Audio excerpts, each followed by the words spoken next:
यो यति बेला चाहिँ हामी यो बर्मेक मार्ताम आएका थियौँ केही काम लिएर, सामाजिक काम लिएर।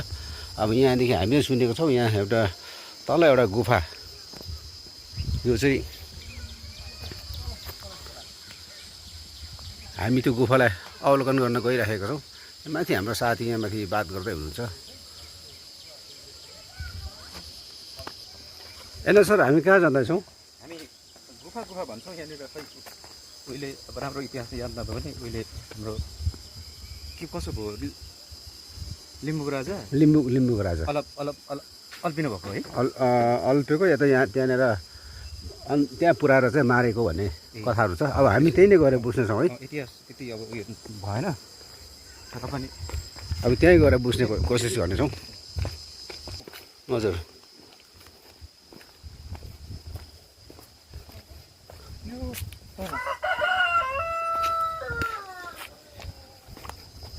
गाउँघरको बसाइ रहनसहन अति नै रमाइलो हुन्छ है। हामी यो ओह्रालो जाँदैछौँ।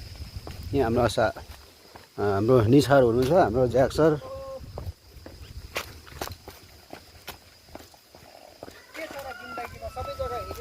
मान्छे बाहिर टुरिस्टहरू आएर सबै हेर्न जान्छ, हामी चाहिँ आफ्नै जग्गा नहेरेर मरिन्छ। अन्त के चाहिँ गर्ने? हेर्नु नि हाम्रो है।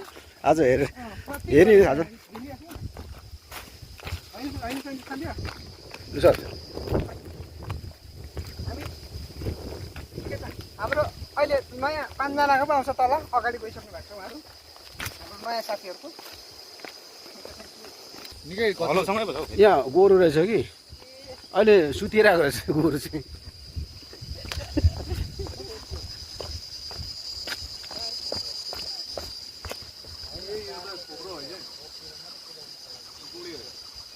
पहिले काटेर खाएको।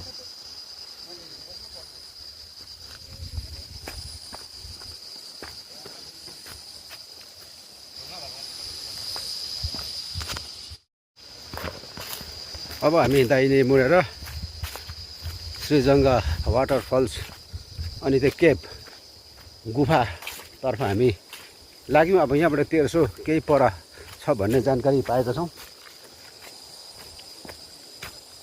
हेरौँ त्यहाँको नजारा कस्तो रहेछ।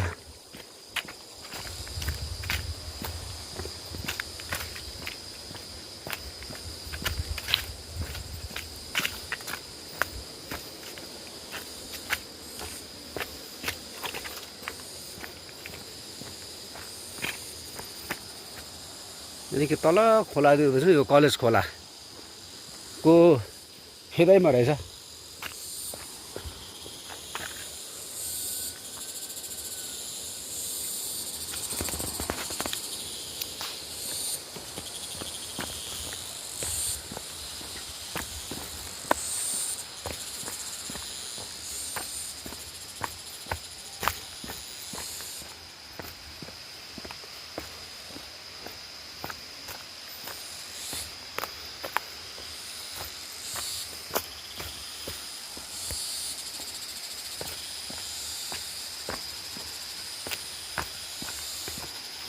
यति राम्रो बाटो बनाइएको रहेछ। हिँडौँ लाग्ने बाटो बनाएको छ यहाँ।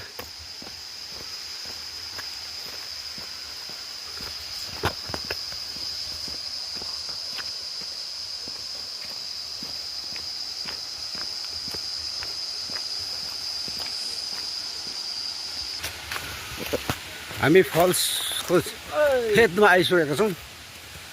अब यहाँबाट हेर्नु भने फल्स धेरै लामो रहेछ, धेरै अग्लो रहेछ। यहाँबाट भन्दा पनि केही तलबाट चाहिँ यसको शिर पुछार सबै नै देखिने रहेछ।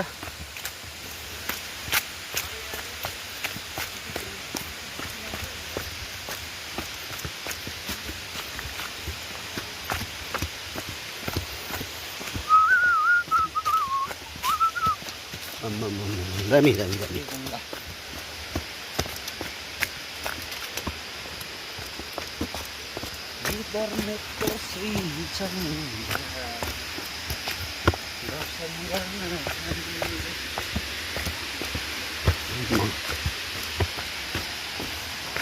Wow, nice.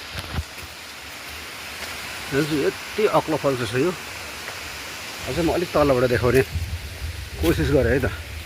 यहाँ बस्दै गरौँ है।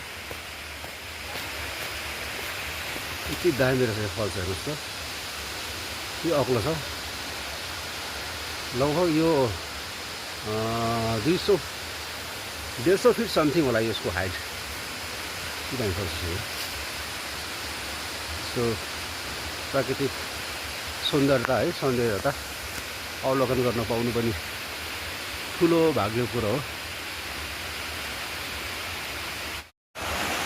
अहिले हामी यो फल्सको ठिक्क फेदमा हामी आइपुगेका छौँ। अहिले यो फल्स श्रीगङ्गा वाटर फल्स हेर्नुहोस् त, त्यो अग्लोबाट झर्दो रहेछ होइन।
होइन ढालेको छ नि।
हेर्नुहोस् है,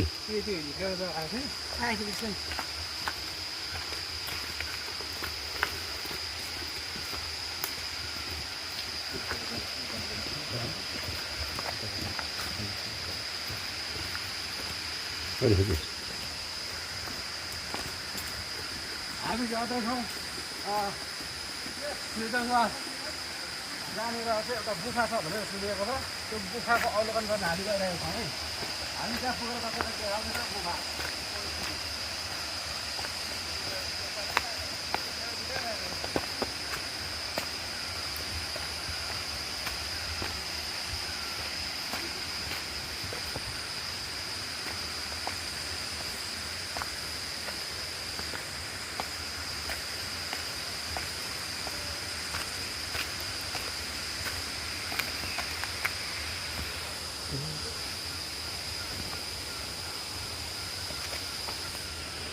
फाइनल हामी गुफा आइपुग्यौँ है।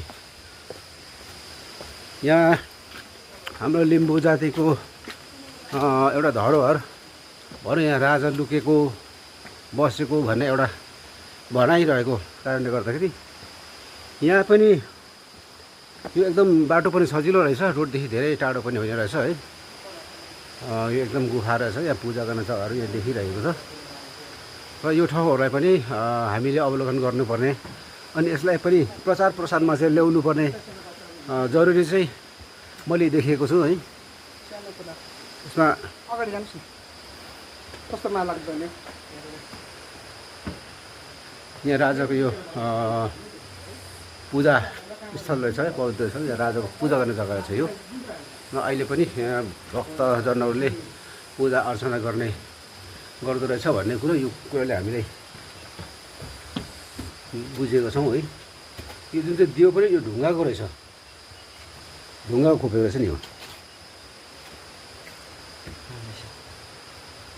यो ठाउँलाई पनि हामीले सक्दो चाहिँ प्रचार प्रसारमा चाहिँ ल्याउनु पर्ने जरुरी देखियो है। यहाँ मान्छेको आवाज धेरै कम्ती हुने रहेछ र यो भिडियो मार्फत चाहिँ म प्रत्येकलाई के सन्देश दिन चाहेँ भने चाहिँ यस्तो हाम्रो एकदम धरोहरहरू छ होइन, त्यसलाई हामीले अवलोकन गर्नुपर्छ। यसलाई हामीले प्रचार प्रसारमा सकेसम्म यसलाई फैलाउनुपर्छ ताकि यहाँ यो भेगको हरेक मान्छेहरूको लागि एउटा व्यावसायिक एउटा ठाउँ पनि बनोस् है। यहाँ पर्यटकहरू आउँदा जाँदा बस्दा यहाँको घर गाउँको हरेक कुरा है, अर्ग्यानिक कुरादेखि लगेर चियादेखि लगेर हरेक कुरा चाहिँ बिक्री गर्दै गर्दाखेरि चाहिँ के हुन्छ भने अलिकति भए पनि अब आफ्नो परिवारलाई है केही टेकोपिरो अथवा सहयोग पनि हुन्छ।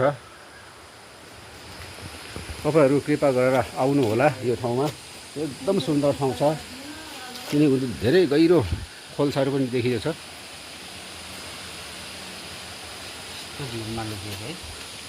बिमल निशाला कस्तो लाग्यो?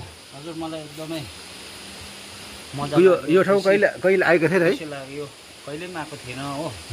यस्तो यताको सुन्दर, यताको मौसमहरूदेखि लिएर सबै हरियो परियो सबै देखेर मलाई खुसी लाग्यो। वातावरणहरू एकदम रमाइलो छ यताको। बाटोमा भाङ्गो सिस्नु खाउँ लागेन?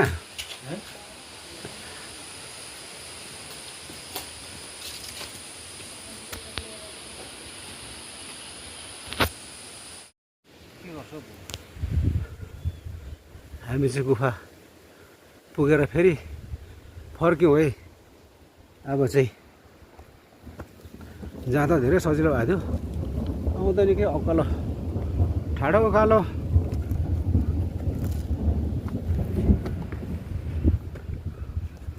आकाशबाट सङ्केत भइसकेको छ, छिटो छिटो फर्क गदा हो भन्दैछ। यो पारिदेखि नै चाहिँ अब गेजिङ माथि तपाईँले देख्दै गरेको चाहिँ गेजिङ बजार हो।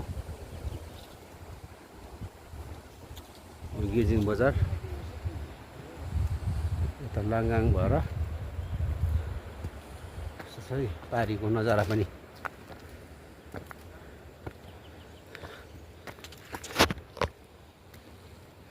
यतिर खोर्सानी फल्ने सुरु भएछ।